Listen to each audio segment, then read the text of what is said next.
Private school वालों की ना अपनी मनमानी चलती है। अप्रैल का महीना आता है और उनकी मनमानी की लिस्ट भी आ जाती है हम गार्जियन के पास। Hello everyone, welcome to my new blog. आप सभी का स्वागत है मेरे इस नए ब्लॉग में। सुबह का टाइम है और लगभग 10:30 बज रहे हैं। आयुष के पापा यहाँ पे लेके आए हैं श्रेया का बुक।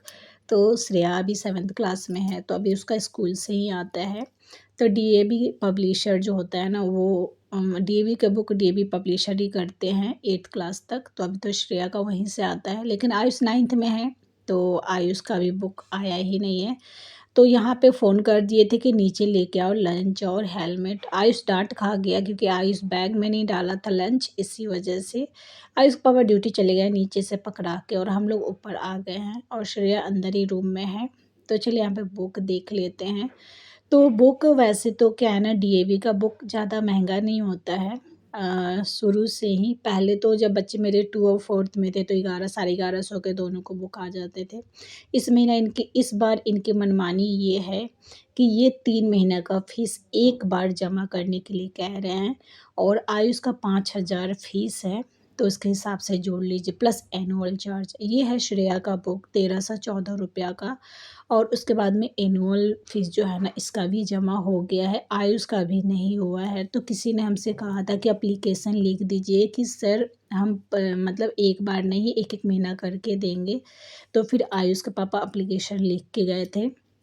तो खैर प्रिंसिपल मान गई, और एक महीना का फ़ीस और एनुअल चार्ज सब मिला के वो 10,000 कुछ रुपया ली श्रेया के, प्लस बुक।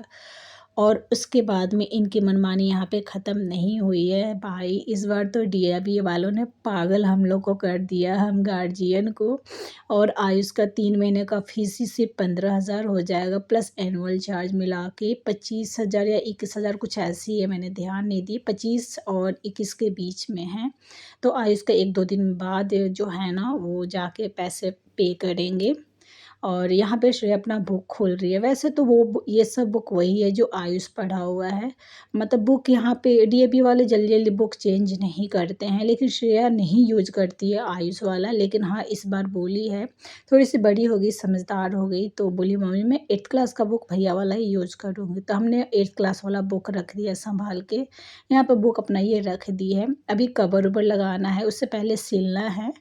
और आयुष का तो बुक का क्या है कि हमने बोला ना, हमने मंगवाया तो है, लेकिन वो बुक पुराना दे दिया है। अब पता ना कब नया बुक आएगा एनसीईआरटी का। आजकल आजकल हो रहा है, पता ना कब आएगा, भगवान जाने। पढ़ाई उसकी वजह से बहुत पीछे हो जाएंगे बच्चों का। और ये जो है ना, शाम के टाइम है। और एक और खुशखबरी ये है कि मेरी बेटी फर्स्ट टाइम वो भी कोचिंग सेंटर जा रही है। वैसे मतलब अगर आयुष पढ़ता घर में ही तो ये भी घर में ही पढ़ती, लेकिन आयुष का कोचिंग सेंटर हमने पकड़ा दिया। तो इसके लिए भी हम सोचे कि चलो ठीक है, इसको भी हम कोचिंग सेंटर में ही डाल देते हैं। तो इसको भी हम कोचिंग सेंटर में ही डाल दिए हैं। तो अभी आज इसका फर्स्ट डे है। वैसे तो इसका 5:30 बजे से है, लेकिन इसके पापा ड्यूटी से लेट आए, तो अभी ये 6:30 बजे जा रही है। अभी दिखा भी देंगे और ट्रायल भी हो जाएगा। तो यहाँ पे श्रेया तैयार हो गई है, आयुष पहले ही चला गया है। अब मेरा बिल्कुल टाइम टेबल जो है ना, बिल्कुल चेंज हो जाएगा, क्योंकि मेरे दोनों बच्चे जो है ना कोचिंग चले जाएंगे। उसके बाद में जो घर के काम है ना, कुछ कुछ जो ये लोग करते थे वो भी मुझे करने पड़ेंगे। और ये देखिए, शाम का बहुत अच्छा मौसम है। तो यहाँ पे आयुष के पापा इसको लेके जा रहे हैं, आज दिखा भी देंगे। बोले तो हैं कि मोस्टली टाइम यही ला देंगे शाम के टाइम, क्योंकि आते आते श्रेया को 7:30 पौने 8 बज जाता है। 7:15 तक इसकी क्लासेस चलती हैं। तो यहाँ पे आयुष के पापा छोड़ने गए हैं, छोड़ के ये आ जाएंगे। और उसके बाद में ये ड्यूटी गए थे, तो ड्यूटी से आते समय ना किताब कॉपी कवर उवर जो भी है ना, वो सब आ गया है।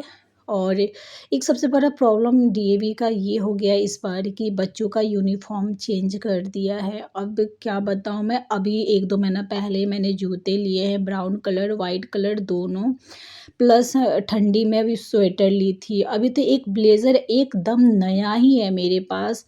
तो मतलब इतना ज़्यादा खर्चा कि मैं क्या ही कहूँ। इस बार मतलब बहुत ज़्यादा खर्चे होने वाले हैं। और यूनिफ़ॉर्म भी बोले हैं कि मंडे तक सबको पहन के आना है। तो अभी हमें यूनिफ़ॉर्म ख़रीदना है। बुक तो ठीक है, और एप्लीकेशन लिख दिया तो एनुअल चार्ज के साथ बस 1 महीने का फ़ीस लेंगे। प्लस ये प्रॉब्लम कहाँ जाएगा, क्योंकि यूनिफ़ॉर्म चेंज कर दिया गया है और शायद सारे ब्रांच का ही चेंज कर दिया गया है, लेकिन मेरे हस्बैंड कह रहे हैं कि नहीं, कुछ ब्रांच में नहीं किए गए हैं। तो ये जो है ना, कपड़े वाला ज़्यादा हेडेक है, क्योंकि ठंडी के कपड़े भी या गर्मी के कपड़े भी, आयुष का तो ठंडी का गर्मी का दोनों का ही नया ही है।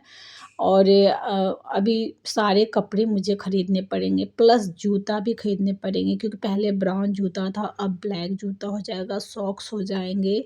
तो इस अप्रैल में बहुत ज़्यादा खर्चे हो गए यार, बहुत हालत ख़राब हो जा गया है। और पता है, मेरे को लगता है आजकल के ज़माने में एक मिडिल क्लास फैमिली अगर चाहेगा कि प्राइवेट स्कूल में, एक अच्छे स्कूल में पढ़ाएँ, बहुत मुश्किल है, बहुत ही ज़्यादा, बहुत हेडेक होता है, कैसे होगा, नहीं होगा।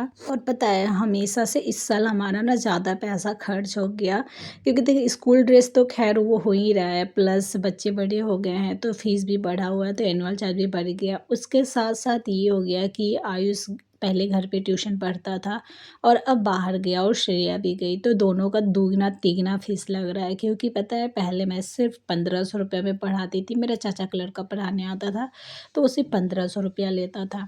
लेकिन अब तो बहुत ही ज़्यादा महँगा हो चुका है, क्योंकि वही है, कोचिंग सेंटर भी है, जितना अच्छे में एडमिशन करवाएँगे उतना अच्छा आपका पैसा भी लगेगा। तो कुछ इस तरह का हाल है, स्कूल वालों ने इस बार पागल कर दिया यार। यार स्कूल ड्रेस नहीं चेंज करना चाहिए था, और इस बार का स्कूल ड्रेस मुझे बिल्कुल बेकार लग रहा है। मेरी बेटी कह रही मम्मी ये तो सरकारी वाले स्कूल के यूनिफ़ॉर्म है। यार बहुत ही ज़्यादा इमोशन जुड़ गया, वो यूनिफ़ॉर्म मुझे बहुत अच्छा लगता था पहले वाला, पर क्या कर सकते हैं, ये हमारे हाथ में नहीं है। मुझे पता है जो भी डीएवीएन के फैमिली पेरेंट्स होंगे वो मेरी बात को बिल्कुल एग्री करेंगे, क्योंकि बच्चों के साथ-साथ हम भी उस यूनिफ़ॉर्म से बहुत, हमारा अटैचमेंट हो गया था।